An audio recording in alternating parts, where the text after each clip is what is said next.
This video is not about them. It's about you. About what happens after the distance, after the begging, after the quiet heartbreak. About the moment you realize, I can't keep abandoning myself in order to stay loved. Maybe you're here because you've already watched yourself disappear in a relationship. You've seen how slowly it happens, one "it's fine" at a time, one swallowed feeling at a time. You know what it's like to shrivel around someone else's needs until your own feel embarrassing or unrealistic. And now there is a very tired, very honest part of you that whispers, I don't want to live like this anymore. This is where healing begins.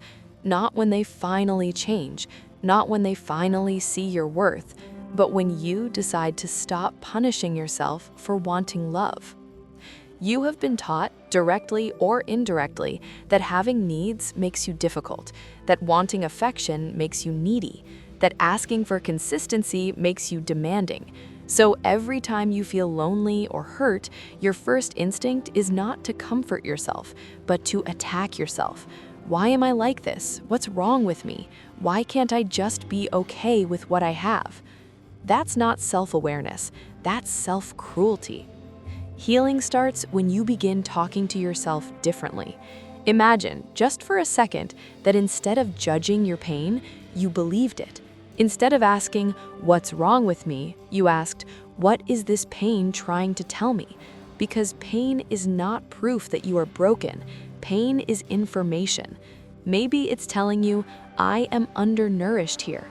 Something important to me is missing. I am living on crumbs and calling it a feast. The first step in stopping the cycle is incredibly simple, but not easy. You stop gaslighting yourself. You stop explaining away the pattern. You stop telling yourself that you're imagining it, when deep down, you know you're not. You can start very quietly. Write it down. Not a polished journal entry, not something for anyone else to read. Just the truth in your own messy words. I feel small when. I feel alone when. I feel ashamed when. When you put it on paper, it stops floating around like fog and becomes something you can actually see. You're not making it up, you're living it. The next step is one that scares a lot of people: boundaries. Not the hard, angry kind that slam doors and cut people off without a word, but soft, compassionate boundaries that say, I am willing to love you, but I'm no longer willing to erase myself to do it. A boundary is not a punishment. It's a description of what your heart and nervous system can realistically hold. It might sound like, I'm not available to joke about my needs anymore. I'm not going to pretend I'm fine when I'm not. I love you, and I also need to protect the parts of me that are in pain. You don't need the perfect script. You don't have to sound like a therapist. Sometimes the most powerful boundary is a simple, shaky sentence that you say while your hands tremble, but you say it anyway. And here is something most people never hear. You are allowed to set a boundary even if the other person doesn't agree with it. Your needs don't stop being valid because someone finds them inconvenient. That's the whole point of a boundary. It comes from you, not from their permission. But there is another side to this. You will feel guilty at first. You will.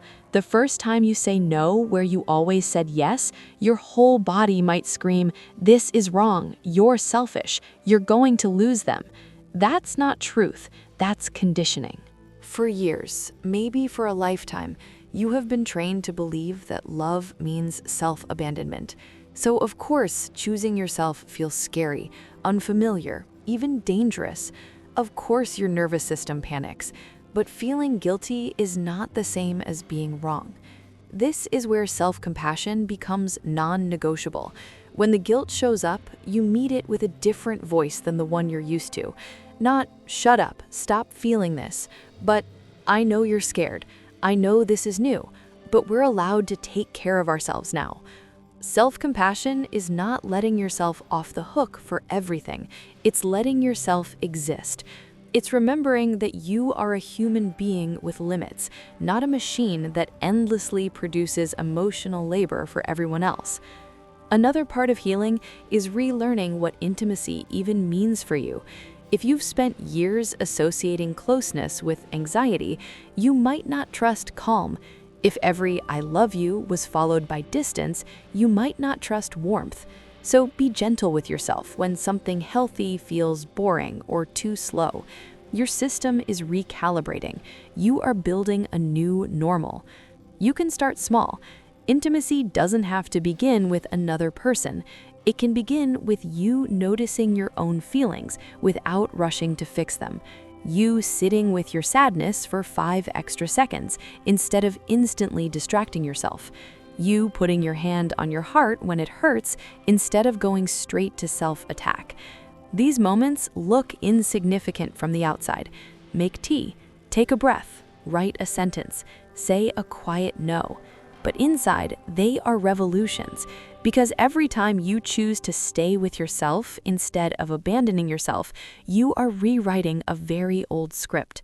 The script that says, "I only matter when I'm useful. I'm lovable only when I'm easy. My needs ruin everything."